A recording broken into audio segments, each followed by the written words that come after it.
새마을 사업은 농촌이 미래라는 기치 아래 과학 영농 기술을 통해 다시 한번 농촌의 경제 부흥을 일으켜 나가는 사업을 말합니다. 이를 위해 2014년부터 2017년까지 1차 3개년 계획으로 우선 오랫동안 연작으로 산성화된 토양을 개량하여 농가의 소득 증대를 이루고 창조적인 자립경제를 실현해 제2의 새마을운동을 펼쳐나가고자 하는 것입니다. 아울러 농특산물 등 특수 농가 등에 필요한 에너지 지원에 대한 대책을 비롯하여 농특산물 홍보 전용 미디어 센터를 지역마다 구축하여 우수한 품질로 생산된 농특산물의 홍보와 직거래 유통을 통해 유통구조를 개선해 부가가치를 창출해 나가겠다는 것입니다. 이러한 사업이 진행되어 가는 과정에서 수많은 청년 일자리가 발생되어짐은 물론 도농 간의 문화교류를 통해 삶의 질이 개선되고 전국의 5일장을 문화 축제화하여 농특산물의 브랜드를 강화해 나가며 숨은 한류 문화 인재를 발굴하여 문화 융성을 이루어 나간다는 것입니다. 더 나아가 디지털 새마을 사업은 농촌의 경제 연착륙과 도시와 농촌과 발전의 격차를 좁혀 균형 발전을 이루고 이들의 삶의 질이 개선되어 국민 행복을 위한 밑거름이 될 수 있도록 해나간다는 것입니다. 그러면 여기서 우선 디지털 새마을 사업의 의미와 계획을 들어보겠습니다.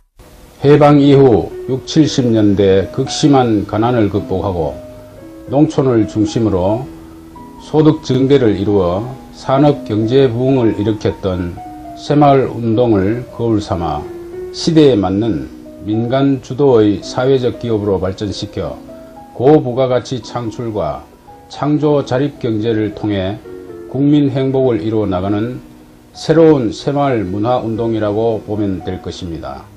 농촌 경제의 안정화를 위해서 제가 앞서 말씀드렸듯이 품질이 좋은 양질의 농산물을 생산해 농가의 소득을 증대시키는 것이 중요한데요. 여기에서 가장 중요한 관건은 바로 토양을 좋게 만들어 나가야 된다는 것입니다.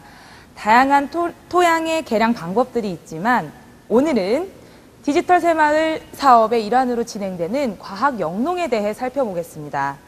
앞서 말씀드린 것을 이루어 나가려면 우선 토양이 좋아야 하는데요. 왜 토양이 좋아야 하는지, 어떻게 토양이 좋게 되어지는지 지금부터 방송보도 자료 화면을 살펴보시겠습니다. 내후년부터는 음식물 쓰레기에서 나오는 폐수를 바다에 버릴 수 없는데요.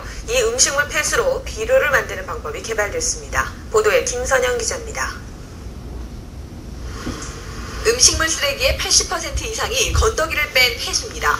염분이 많고 악취가 심해서 고스란히 바다에 버려졌지만 2013년부터는 해양 투기가 전면 금지됩니다.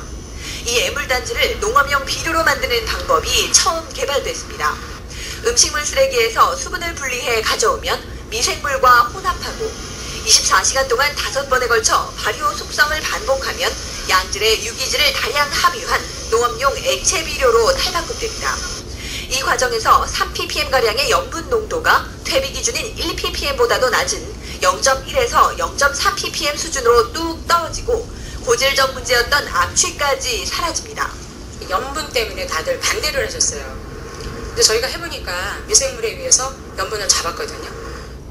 이 액비를 줘서 재배한 배추 무게가 그렇지 않은 것보다 3배 가까이 나가는 등 일정량의 액비를 처리한 작물의 생장이 월등히 뛰어났습니다. 작물이 생각 이상으로다가 너무 잘 자라고 또 병해충도 감소가 되고 토양도 아주 좋아지는 걸로 바뀝니다. 이 음폐수 자원화를 통해서 연간 전국적으로 2천억 원에 달하는 음식물 쓰레기 처리 비용이 절감되고 이 비료값에 해당하는 농가 경영비도 3분의 1 수준으로 낮아질 전망입니다. KBS 뉴스 김선영입니다. 또한 이를 재활용하여 토양에 꼭 필요한 영양 성분을 살려 토양을 개량할 수 있어 농가의 소득이 증대되는 일거양득의 과학기술 영농의 실제 사례입니다. 자, 그러면 이제부터 토양을 어떻게 개량하여 적용할 수 있는지 지금부터 살펴보도록 하겠습니다. 첫째는 이제 비료이기 때문에 우리가 육안으로 어떻게 할 수 있는 기준이 없었어요. 그러니까 땅에 뿌려서 비료가 좋은지 안 좋은지 우리가 이제 검사를 해야 되잖아요. 그러다 보니까 박사님하고 같이 개발하던 과정에서 노력 끝에 성과가 나왔고, 또 두 번째는 저희가 이제 그 기계를 만드는 과정에서 역류할 때가 있었어요. 그럴 때 좀 힘들었고, 허가를 받지 못했던 때, 그러니까 음식물로 폐기물을 관리하는 부서에서 관리 항목이 없었어요. 그러다 보니까 저희 거가 이제 새로운 공법이 만들어지고 그 환경부나 환경공단에서 공법이 만들어지는 과정 속에서 좀 굉장히 많이 힘들었었죠. 네, 이곳에는요, 총 400여 그루의 배나무들이 있습니다. 올해에는 15그루만이 액비 재배를 통해서 재배가 되었는데요. 그 과실의 당도가 정말 달고 품질이 우수하다는 평을 받게 되어서 내년에는 400여 그루 중 200여 그루를 액비 재배할 예정이라고 합니다. 우연찮게 음식물 쓰레기로 효소를 만들어보고 액비를 만들어서 그거를 한번 써봤습니다. 현재 내년도에는 액비를 많이 사용을 해가지고 땅심을 많이 길러서 좋은 품질의 농산물을 생산하려고 생각하고 있습니다.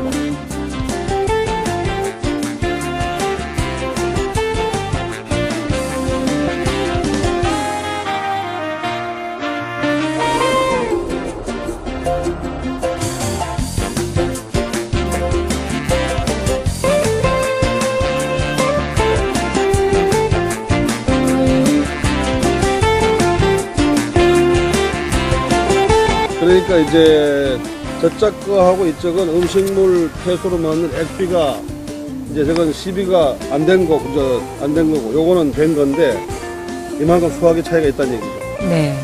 근데 완전히 이거는 포기 자체가 막 딱 벌어진 게 네. 아주 보기 좋네. 근데 이 두께도 틀리고요. 동층에도 하나도 없고요. 그러니까 자, 오케이. 액비를 뿌린 거예요.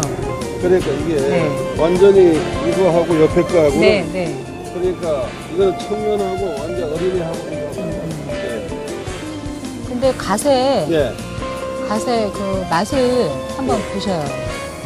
네. 그 갓배추에 결국 그 뿌리가 네. 뿌리가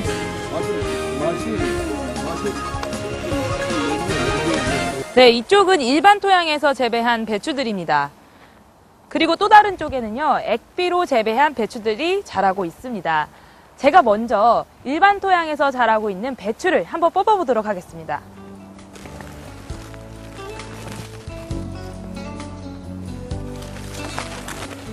네, 이거는 일반 토양에서 재배한 배추입니다. 네, 제가 액비로 재배한 배추도 한번 뽑아보도록 하겠습니다. 제가 혼자 입으로 뽑을 수 없을 만큼 굉장히 배추가 큽니다. 아까와는 달리 배추가 굉장히 큰데요.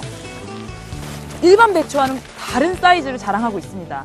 딱 보시기에도 눈에 확연한 차이를 느끼실 수가 있습니다. 네, 제가 직접 일반 재배한 배추를 속을 한번 갈라보도록 하겠습니다.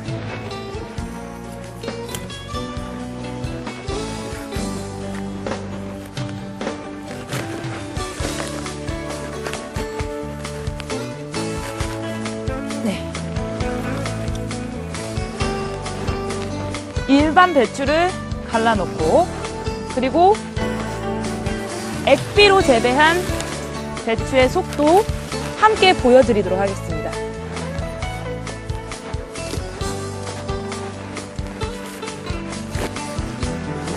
정말 이게 일반 배추와는요, 칼이 들어가는 깊이가 달라요. 네. 정말 한눈에 봐도 비교가 한 번에 딱 되시죠? 이 일반 배추를 이렇게 옆에 갖다 대면요, 세상에 액비 배추가 품어버릴 것만 같은 그런 사이즈입니다. 제가 한번 들어서 더 자세히 보여드리겠습니다.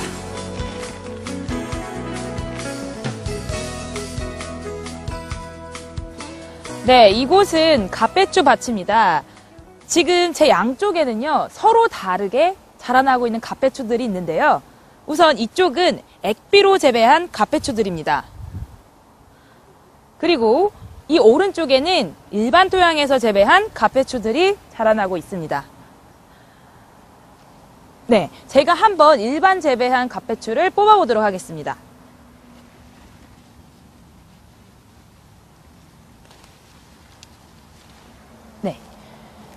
이것은 일반 재배한 갓배추입니다. 그리고 제가 액비 재배한 갓배추도 역시 한번 뽑아보도록 하겠습니다.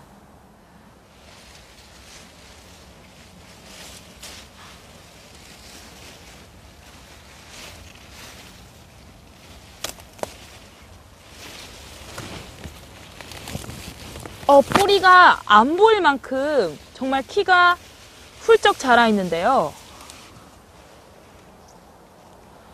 네. 이것이 바로 액비로 재배한 갓배추입니다. 일반 갓배추와 다시 한번 보여드리면 정말 어마어마한 차이를 느끼실 수가 있는데요.